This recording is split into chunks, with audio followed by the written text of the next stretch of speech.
Well, hello everybody. This is Mike Pucciarelli, and tonight I'll be talking about all the LED lights I use for light painting. They're LED flashlights and they're big LED lights. And so light painting is where you use a LED flashlight, you light part of an object, and then you light other parts of an object, and they're separate exposures. And then Adobe Photoshop, you copy them into a master art file.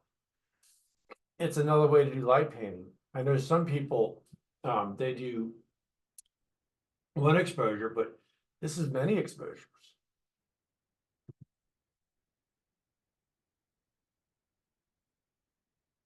Before we get, this will be the first light we talk about, but I'm going to share my portfolio where, let's see.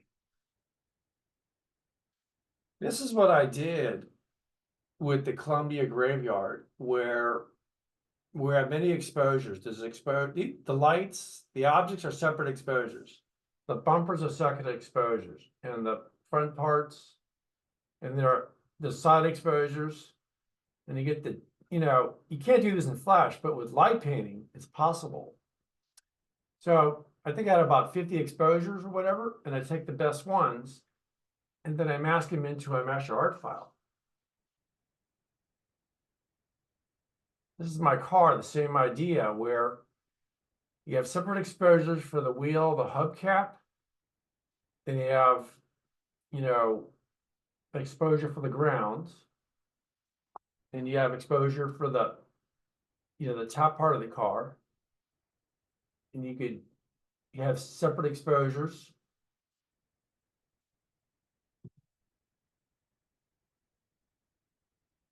This is what I love to do. I do this more because it's easier. This is still life, where I like wine. Wine's good to drink, where there's separate exposures for the objects and for the grapes and for the background, and it's masked into a master art file. The same thing with this. We have separate exposures. We have exposure for the rim light, and there's exposure for the table background, the wall background. And again, you have separate exposures for this, the crackers, the separate exposures. Sometimes you use group of layers in Photoshop. We're just going to talk about the LED lights, and I'm not talking about Photoshop because that's a lot longer. And I'll talk about, lights to get this rim, lights to get the backgrounds.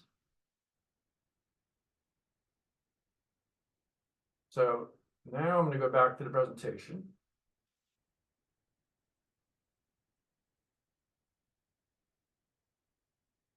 So this is the Godox lighting wand. I like to call it the LC500, where it comes with a battery and you charge with the battery. And this is a powerful light. There are many ways you can use this light, where you could have like print paper, because white will extend the light. I always use this when I paint large objects like cars and motorcycles. Or you could just use a regular without the light, where you could just like close the barn doors. You could have a nice cool vignetting like you saw in the pumpkin photograph. Then you have the remotes and you have the battery charger, and it's all in one kit. Now, if you want to make the light bigger, you can put it on a stand, and this is like the 3/8 stud stand. You can extend it. And a lot of times I extend the stand if, I want to light paint, something big, places that are hard to reach.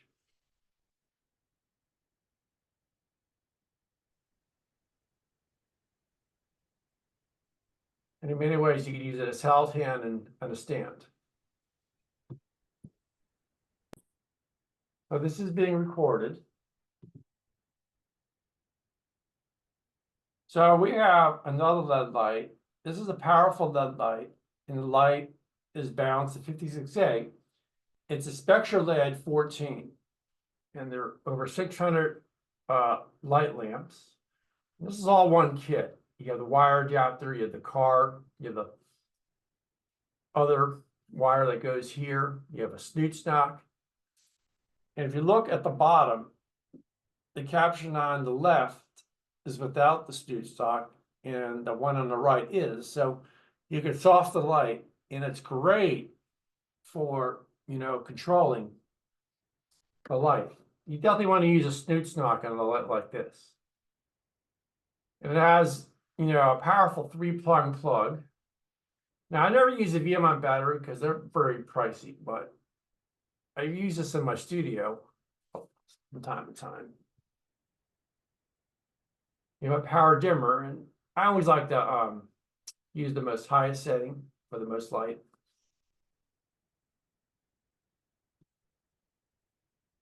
This is another LED light where all this up here comes in a kit. I had to buy the wire separately, and this is the wire with the adapter. This is a nice horseshoe you could put on a table. And you can put gels, but I only use the clear gel. You can have, 6 AA batteries, but I recommend that you get the Watson battery charger and the big battery, because this will last a very long time. And I'm very glad I got this because this never failed me.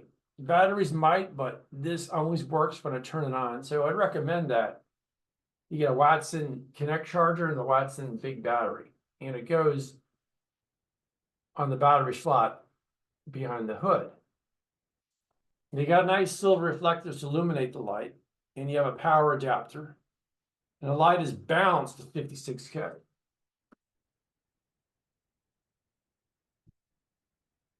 This is a light that I used in the Columbia truck shoot. I used this and a Godox 500 with the, wax white paper.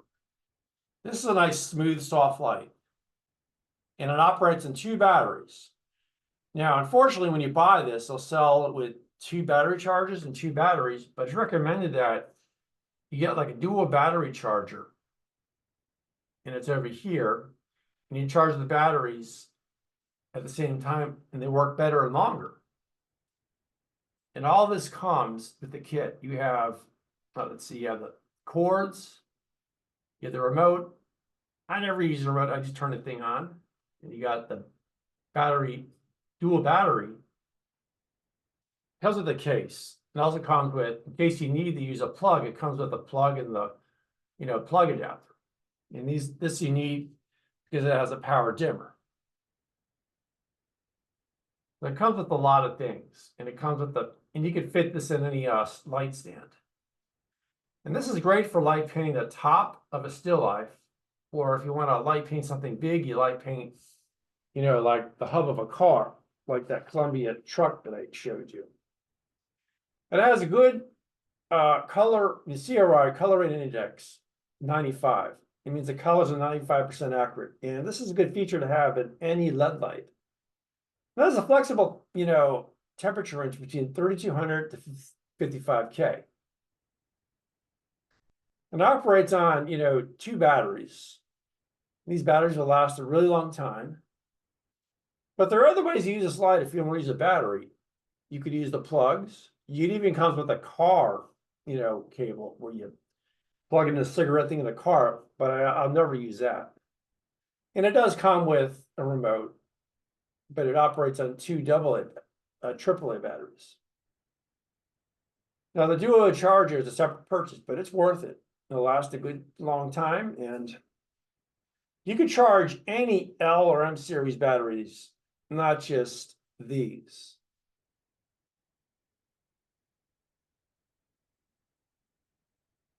And there's a lot of features. It has overused or overcharged or overheat protection. So this is a really nice thing to have for charging 2 batteries at the same time.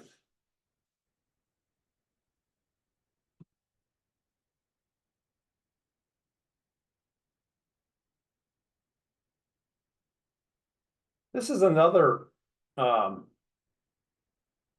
light where it sort of fires like a narrow beam of light.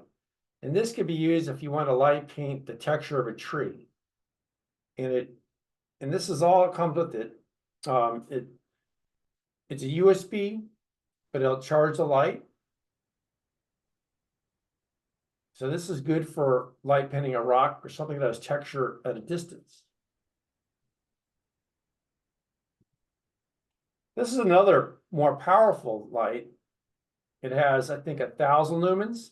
The one before had about 450, but this is also great for light painting something like a tree from a distance. And it comes with the charger, USB. So before you use it, you want to make sure you turn it on. You definitely want to charge it. You can use both, these gun lights for several hours.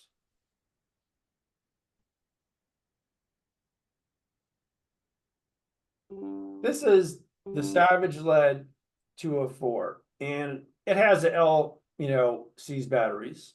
It comes with the charger. Also comes with a plug. So this could also plug this in the wall, but I'd recommend just using the battery. It also comes with a hot shoe connector. It does not come with a case. But everything below it does come in the kit. And again, it has a flexible temperature range, flexible power control, battery charger.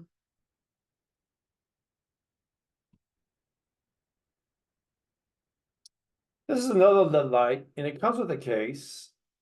And same idea as a battery charger.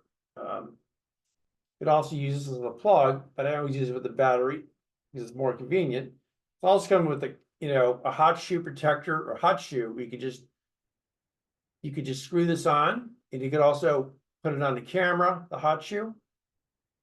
You could also screw this on a stand, a 3/8, stud measurement stand. Has a flexible color temperature range.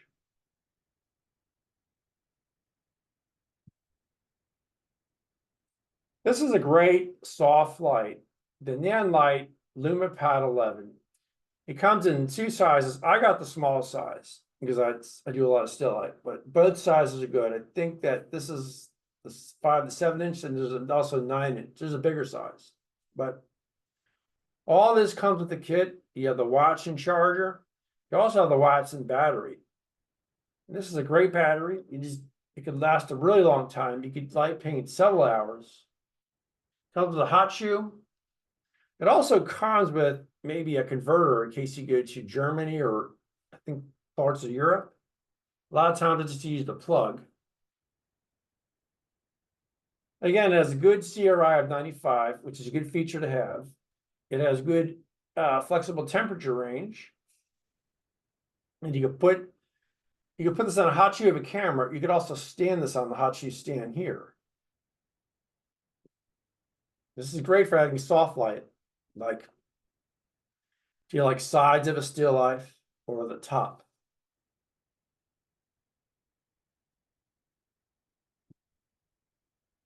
Now we're going to talk about LED flashlights, and I recommend either Coast or EagleTac. This is a powerful LED flashlight, even though the lumen power measures the LED intensity. It operates at 2 AAA batteries. It's water resistant and very tough aluminum. This is great for light painting small still life, or if you want to light paint the rim of a bottle, I'd recommend this light. I recommend using with the filter so the light's softer and it's easier controlled. I always use black flashlights. It can come with more than outside aluminum, different colors for aluminum, but I just recommend black.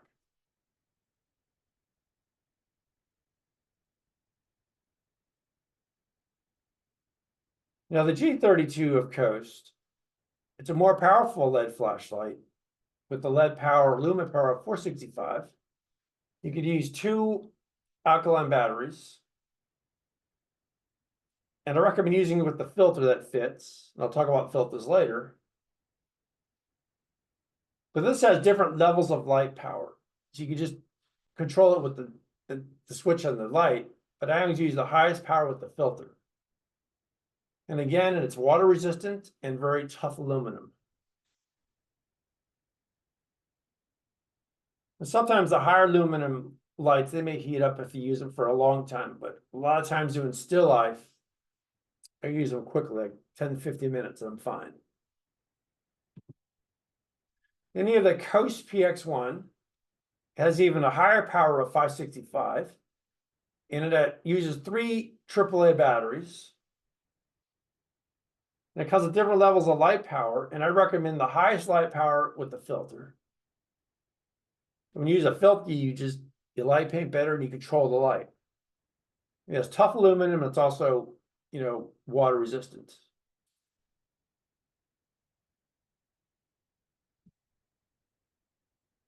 You got the Coast HX5R, lumen power of 620. So this is great if you want to light paint something dark, still life. You could do, the rim of the bottles, but you have to do it quicker because it's a more powerful LED, it's a powerful lumen. And it comes with a Li-ion battery. And some of the lights may come with the Li-ion battery, but a lot of times I take out the Li-ion battery and put in, fresh triple or double A batteries. And this light's a little different. It comes with the USB charger slot. You can charge it with the USB charging cable. So this light works good with the USB rechargeable batteries or the CR123 batteries. But this is a good light if you use it with the filter. It's tough aluminum, it's water resistance. And as I think it has 3 levels of power. We have low, medium, high. I always use high with the filter.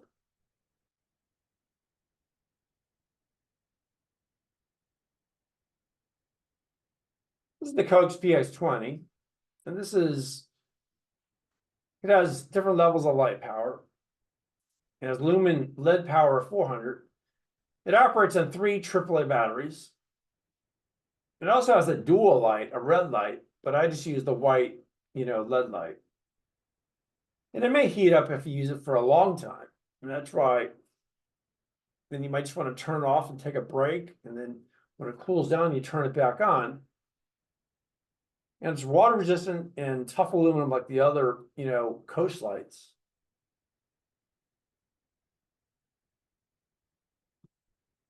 The Coast G20 has a powerful lumen of 1200. And you can use it with a filter, but if you're light painting outside, like you want to light paint the light of a car, I would not use a filter because it's going to be dark and you need all the lights you can get. That's a way to use a powerful LED flashlight is you take away the filter, and if you're light painting something big like a car, and you take away the filter. So a lot of times I do indoor still life more than outdoor. I always use a filter because I want to control the light. And it may heat up if you use it for a real long time, but I do my work quickly to avoid that.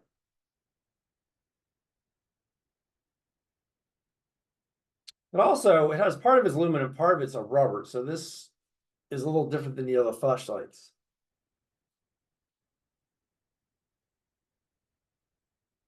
You got the Coast PS500R, lumen power of 740, and it operates 4 AAA batteries. You can also use the USB port. It also uses the rechargeable, X865 batteries.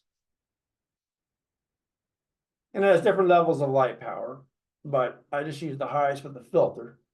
And it's waterproof.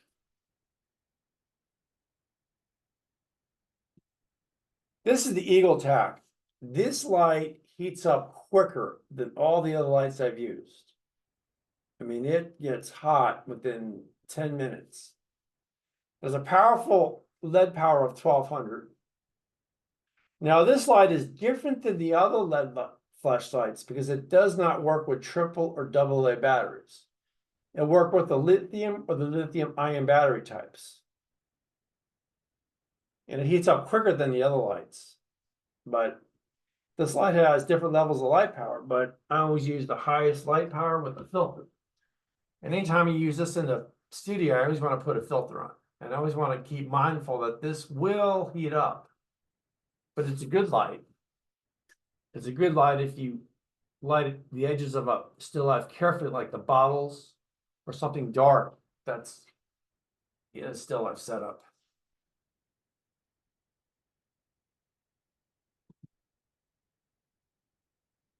So this is the Harold Ross filter with the adapter,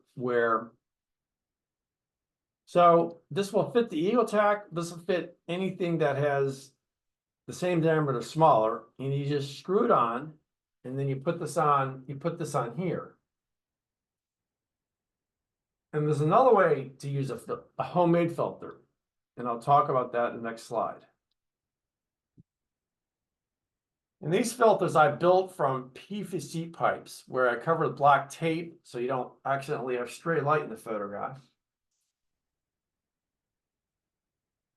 And you want to, and some of these are my coast and some of them, the EagleTac. And they have different direction for the, one of them is for the left and one of them is for the right when you light paint. And you want to make sure that the lights work, you shoot with the full battery. When you have fresh batteries, you want to make sure the camera works, have a full battery in the camera. And I recommend that you use the remote release. So I've been using the 2-second timer in place of a wire, and that's been working good. But since we're doing light painting, you want to use a remote release where you have the battery and the triggers connecting. There's a wire to the trigger to the camera, but then it's the release. You can be as far as 15 or more feet away. And I recommend that when you shoot in bulb mode. And I'll tell you the time that you're shooting, like if it's a 6-second exposure, if it's too much, then you do 4 or 5. Now, some people use a new gray card for every new LED light. I used to do that, but there's a better way where take a picture of every one of these LED lights properly exposed, and you shoot a gray card, and then you just sync the properties. And then that you create a preset in Adobe Camera Raw. So if I shoot 5 images with this, I just load on the settings and I'll balance the photograph. So if I use 2 LED lights, I use this light for one, several shots, and another light for another set of shots. A lot of times I just use 2 to 3 LED lights at most. Most of the times I just use 2. And these are what I mean by homemade light filters, where these are plumbing pipes, plastic PVC pipes. This is duct tape, and then you cover it with black duct tape, so you won't have any actual stray photographs. So you light paint more accurately. So we always recommend use a filter with the LED flashlight and small still life. And then you'll have an easier time in Photoshop if it's properly exposed. And you can buy these, pipes from Home Depot or Lowe's. A lot of times they go to Home Depot because it's right down the street, but any major hardware store you can buy this at.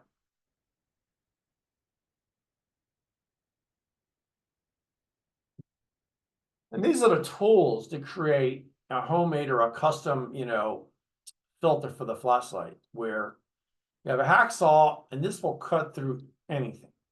And you just cut like a 40 or 50 angle in one of the pipes. And you can just connect it with duct tape, and then you surround it with, black duct tape. And then each hardware store, this hacksaw has helped me out a lot. And I have a sand block, so you can just sand away the rough edges after you saw it. These are simple tools you can buy at any hardware store. And these are with the LED lights with, you have the filters on. The light may be harsh, but it helps. When you use a filter, it helps, you light paint better and more, you have more control of the light.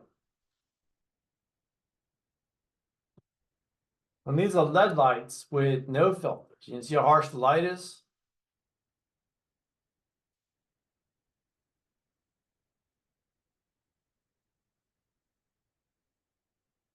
And these I use cases. I use several cases for my LED flashlights. I have many small cases, and these cases are sturdy and strong. They're cheaper than the average camera case. You can buy them at a computer store, or maybe even a hardware store. So sometimes I have filters. So now I have like 4, and I have like most of the filters and also small LED flashlights. But they're good for protecting your gear. You can travel with them, it won't, and it'll keep the gear safe and, secure. And when you light paints, here's a simple diagram where you have a subject, and you're going to light at a 45-degree angle. You want to light the edges. You want to put in shadow detail. You want to put in texture when you light paint. That's why this is called, light painting. Now I talked about creating the preset and the new gray card. Some people, I use the presets. If I buy a new LED light, I create a new preset and I load it in Adobe Photoshop. But some people just use a gray card, and that's fine too. When I light paint at a 40-degree angle, and sometimes you can have a scrim to soften the light. You don't want to aim the light directly at the subject. You also don't want to aim the light directly at the camera. You want to use, that's why the 40-degree angle is important. Sometimes you have to switch, degrees for left or right filters, depending on what you're trying to do. I recommend that you use the remote, where you put 2 AAA batteries on, I think, the transmitter, which goes on the camera. And the other thing, and you turn mode on and you're on bulb mode, and the camera still. You want to go back and forth. You want to go, when you want to paint parts of the object. So for instance, this could have many exposures. This could be several exposures for the top. You'd have several exposures for, the sides, the front. You could also have several exposures, or just exposure for the table background or the wall background.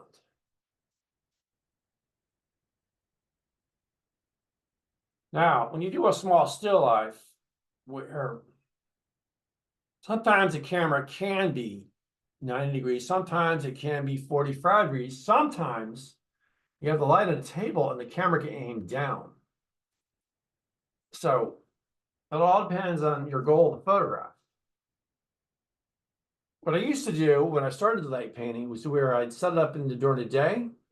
I may have to use a silver reflector to bounce some light in the base shot for a better exposure. And the reflector would be, at a 40-degree angle. Then when it turns dark, I take away the reflector, and so I'm creating my base shot. When it gets dark, I just light paint parts of the still life with different LED flashlights. And you want to be at least 3 feet away, the subject from the wall. I recommend the same thing from, a car or a motorcycle. I recommend, a big light background or a large foam cord.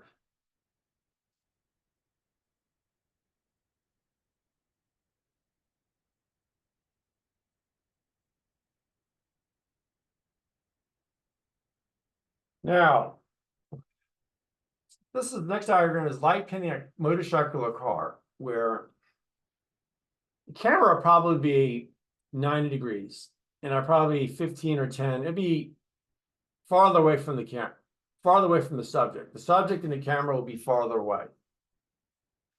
And there are many ways to position the car. Like you want to angle the wheels at the subject. You want to make sure the car is clean, and depending on, you want to roll it on the windows, you don't want to roll it on windows, do you want light in the interior, you don't. The same idea is that the car motorcycle is 3 feet away, at least 3 feet away from the background, studio brick wall or tree wall or outside wall. When you light paint something big, it's more of a challenge, but the idea is the same, where you have several exposures for different parts of the car or motorcycle. And then you mask it into a master art file.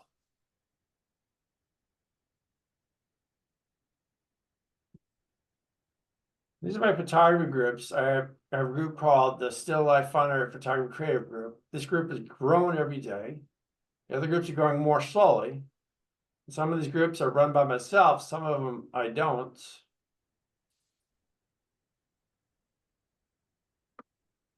So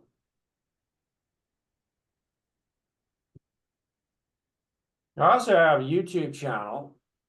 I'm going to see if I can. I'm going to pause the screen. I'm going to bring it up again. Let's see. Let's see. I'm going to go. Whoops. I'm going to show my YouTube channel where.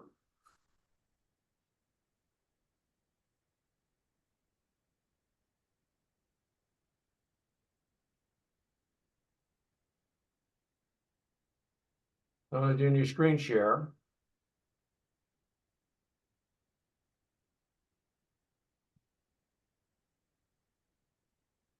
I'm going to do a new square. I'm just going to do a new, let's see.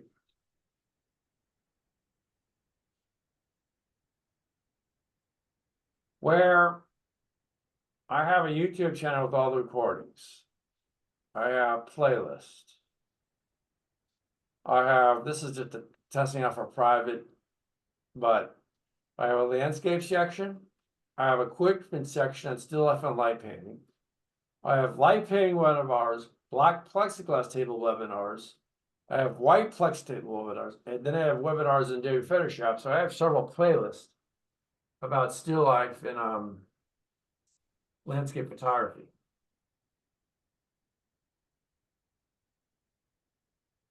I'm going to bring up another site. I'll do new screen share.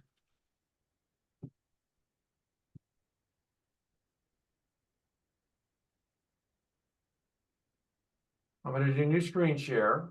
Let's see.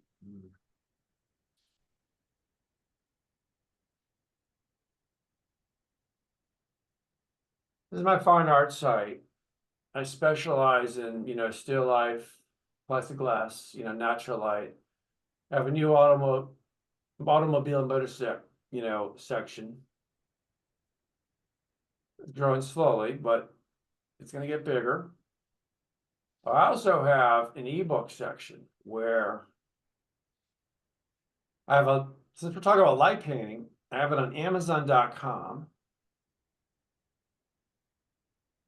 Okay, and then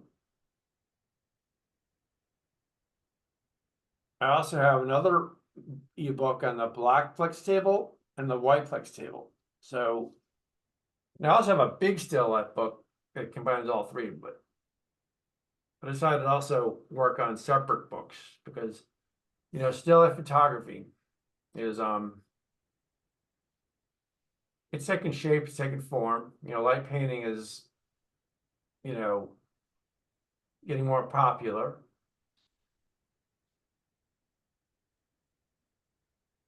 So, and I showed you my portfolio at the beginning. So, does anyone have any questions?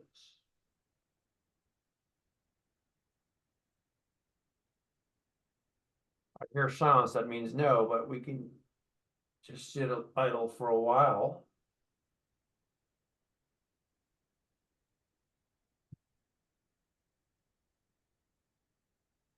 I'm going to check the chat.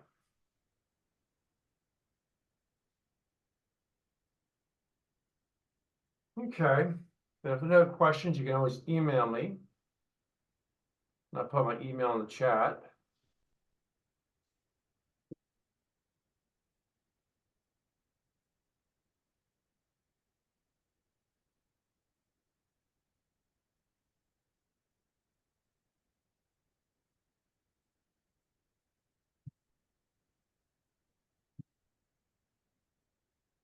If you have any questions, you can just email me. How long have I been doing this? Light painting the last several years. Still life, regular still life since 2015.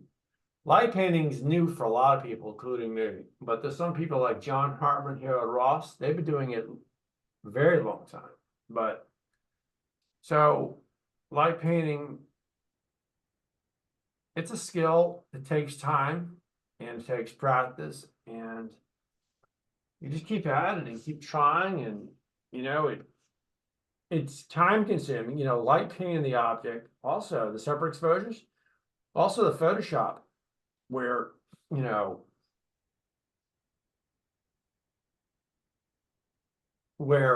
have several exposures and layers, and then you paint in the objects. And I could talk about that another time.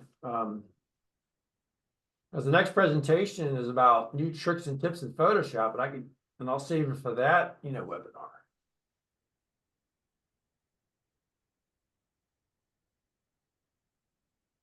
A filter is what you put on the LED flashlight, like I talked about in the slide, the Herald Rasta adapter or PCP pipe. And I'll even bring up that slide. See, those are the filters you put on the flashlight. I'm going to show another slide with that. See, these are the filters. The filters go on the flashlight so your light paint better.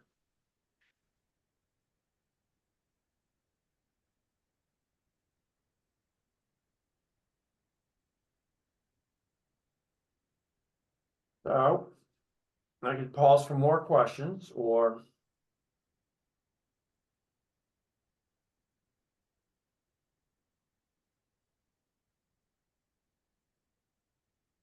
at the end of the presentation. You're welcome, and I think we could end this presentation. I'm going to do something. Let's see.